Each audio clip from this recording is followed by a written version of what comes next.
By 1971, every single manufacturer in Detroit knew exactly what was coming. Compression ratios had to come down to run on new, lower-octane unleaded fuel. Insurance premiums on high-performance cars were climbing faster than ever, and the new federal emissions timeline was already looming just over the horizon. Detroit's engineers had every reason in the world to quietly back off.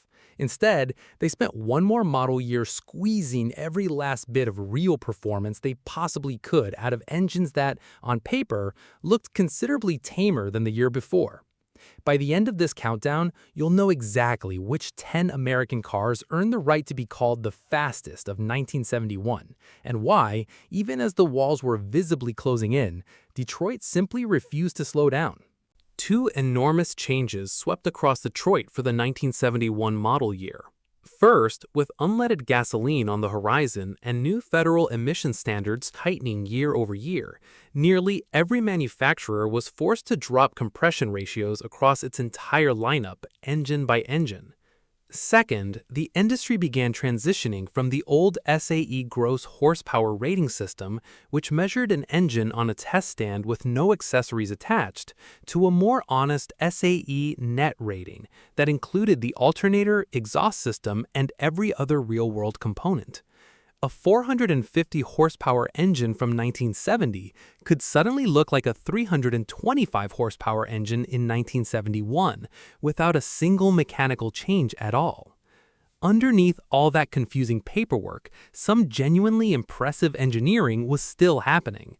Pontiac's round port cylinder heads, finally applied to its big 455, actually outperformed the higher-rated 455 from the year before.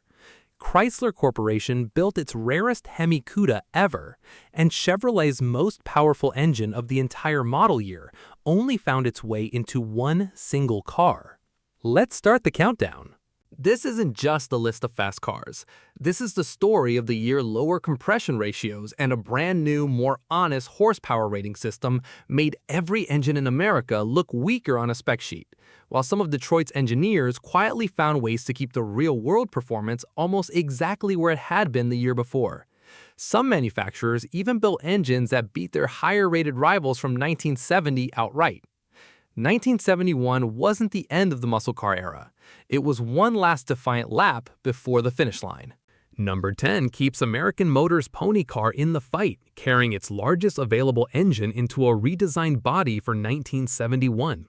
The Javelin AMX continued to offer AMC's 401 cubic inch V8 as its top engine option, factory rated at 330 horsepower, wrapped in a completely restyled body that traded the original Javelin's crisp lines for a more aggressive, muscular stance. AMC continued refining its suspension and handling that year, building on the reputation for genuinely competitive road manners the AMX had already earned in SCCA Trans Am competition.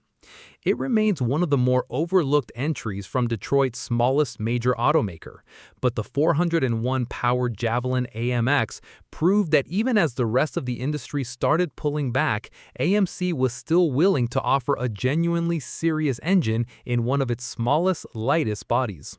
Number 9 brings Chevrolet's big block Chevelle back for 1971, now carrying only the milder of its two 454 options.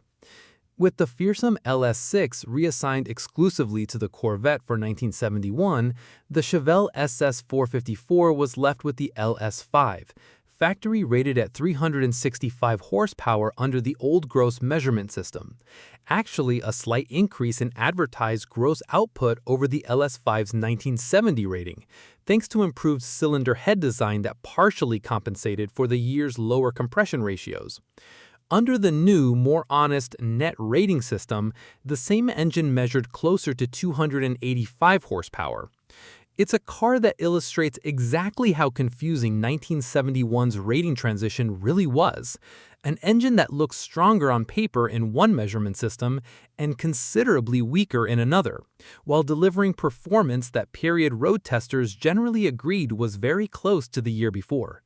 Number 8 brings back one of the best all-around performance values of the entire muscle car era in what would turn out to be its final season. The 1971 Roadrunner continued to offer the 446-barrel option. Three 2-barrel Holley carburetors feeding Chrysler's 440 cubic inch V8, factory rated at 385 horsepower. It remained one of the most complete, most accessible high-performance packages in the entire Chrysler Corporation lineup, giving buyers who couldn't quite justify the Hemi's price tag nearly identical real-world performance for meaningfully less money. 1971 marked the last year Chrysler offered the 446-barrel option at all, quietly retired the following season as emissions regulations made the triple carburetor setup increasingly difficult to certify, making a genuine 1971 6-barrel Roadrunner one of the last true expressions of Chrysler's classic budget muscle formula. Number 7 brings Dodge's own version of the same 440 6-barrel formula to the redesigned Charger lineup. For 1971, Dodge folded the Super Bee name into the Charger series entirely, offering the same 385 horsepower 440 6-barrel V8 found in Plymouth's Roadrunner, wrapped in the Charger's completely restyled, more aerodynamic body. It represented Dodge's continued commitment to the budget performance formula that had made the original Super Bee such a strong seller just a few years earlier, even as the rest of the industry's attention started shifting toward smaller, more efficient cars. It's one of the final chapters in the Super Bee story, a genuinely potent performance package writing out the very last days of Detroit's willingness to build a car this unapologetically focused on straight-line speed. Number 6 brings Ford's total performance era to its genuine final chapter, the one-year-only Boss 351, widely considered by historians the best all-around muscle car Ford ever built. Combining the smaller, high-revving character of the outgoing Boss 302 with a larger 351 cubic inch Cleveland V8, the Boss 351 used a solid lifter camshaft, 11-to-1 compression, staggered valve heads borrowed from the Boss 302, and a 750 CFM 4-barrel carburetor, factory rated at an honest 330 horsepower and 370 pound-feet of torque.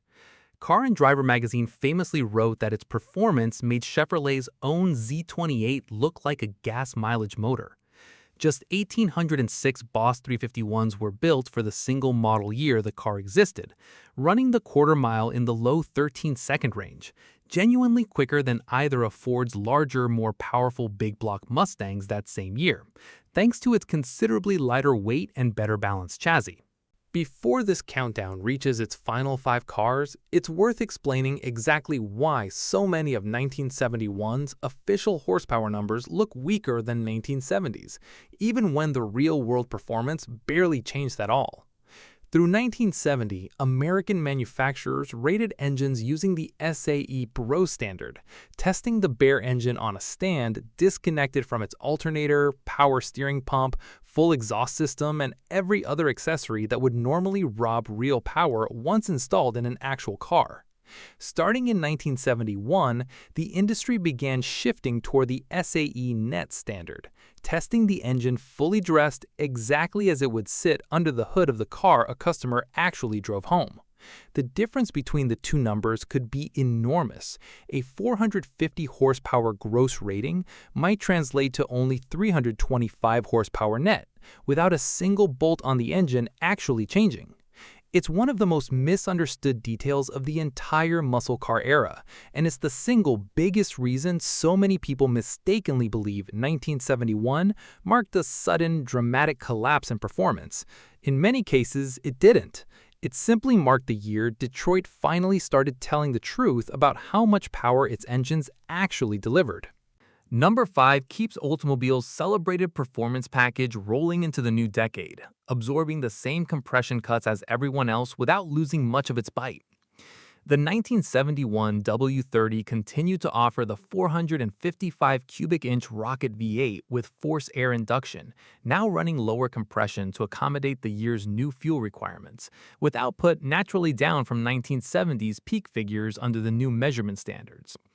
Even with those changes, the W30's enormous torque output kept it among the quickest, most respected performance packages in the entire GM lineup, and its reputation for genuinely excellent handling remained fully intact.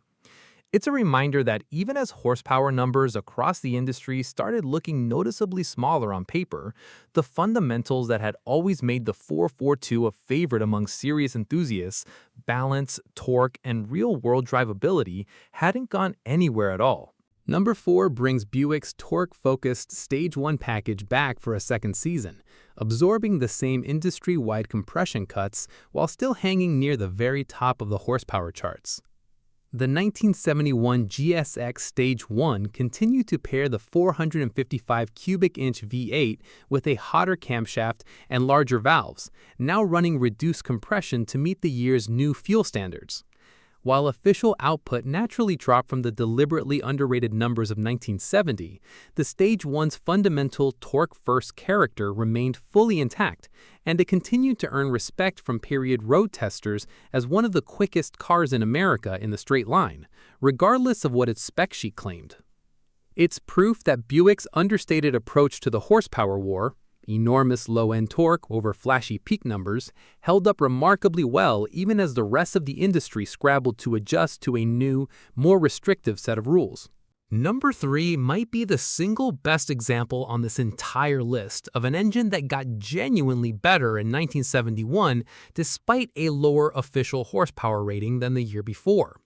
Pontiac finally applied its excellent round port cylinder head design, first proven on the earlier Ram Air 2 and Ram Air 4 engines, to the full 455 cubic inch block for 1971, creating the 455HO, factory rated at 335 horsepower gross, or 310 horsepower under the new Net standard.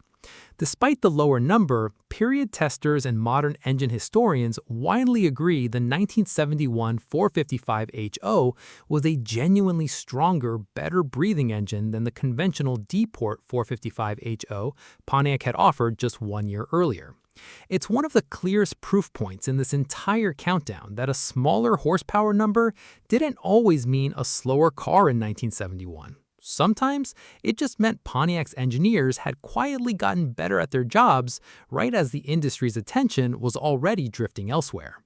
Number 2 brings the legendary 426 Hemi back to the Cuda for its final season, and in doing so, created what may be the single rarest, genuinely desirable muscle car Detroit ever built. The 1971 Cuda received a fresh styling update, including quad-round headlights and new gill side vents, while the Hemi option carried forward its familiar 425 horsepower rating and 490 pound-feet of torque, largely unchanged mechanically from the year before. But with insurance costs climbing sharply and buyer interest in the most expensive performance options rapidly cooling across the entire industry, demand for the Hemi option collapsed almost overnight. Just 108 Hemi Cuda hardtops and a mere 7 convertibles were built for the entire 1971 model year, a staggering drop from 1970's already scarce 666 units. One of those 7 surviving convertibles would go on to sell at auction decades later for $3.5 million, a record-setting sale for any Chrysler product in history. It stands today as the absolute pinnacle of muscle car rarity, and it earned the number 2 spot on this list as proof that even in its final dying days, Chrysler's most legendary engine hadn't lost an ounce of its bite. And that brings us to number 1. The single most powerful engine General Motors offered anywhere in its entire lineup for 1971, found in exactly one car, the Corvette LS6. While the Chevelle lost access to the fearsome LS6 for 1971, Chevrolet quietly kept it alive exclusively for the Corvette, factory rated at 425 horsepower under the old gross standard, or 325 horsepower under the new net rating, making it, by a comfortable margin, the single most powerful production engine Chevrolet built that entire model year, even with lower compression to accommodate the year's new fuel requirements. The LS6 Corvette remained one of the quickest cars sold in America in 1971, full stop. It's a fitting way to close out this countdown. proof that even as nearly every other manufacturer scaled back its most extreme offerings, Chevrolet still found a way to build one genuinely uncompromising, class-leading performance engine, even if it now had exactly one home to live in. The 1971 Corvette LS6 earned the top spot on this list as the clearest possible statement that Detroit, in its own quiet way, still refused to slow down. So what did all of this actually prove? That a new, more honest way of measuring horsepower made 1971 look, on paper, like the year the muscle car era started dying, when in reality, plenty of these engines were still delivering performance nearly identical to the year before. That Pontiac's engineers actually improved their biggest engine in 1971, even as its advertised rating went down, and that Chrysler Corporation built its rarest, most valuable Hemi ever in the very same season demand for it had all but disappeared. The muscle car era wasn't over in 1971. It was simply entering its final, most defiant stretch, a year when compression ratios fell, insurance costs climbed, and federal regulators kept tightening the noose. And Detroit's engineers spent every last bit of freedom they had left proving they weren't quite ready to give up on speed just yet. Which 1971 American car would you bring back if you could only choose one? The rarest ever Hemi Cuda, the sneaky strong Pontiac 455 HO, or the class-leading Corvette LS6? Did your father, your uncle, or a neighbor on your street own one of these cars? Write the name in the comments below.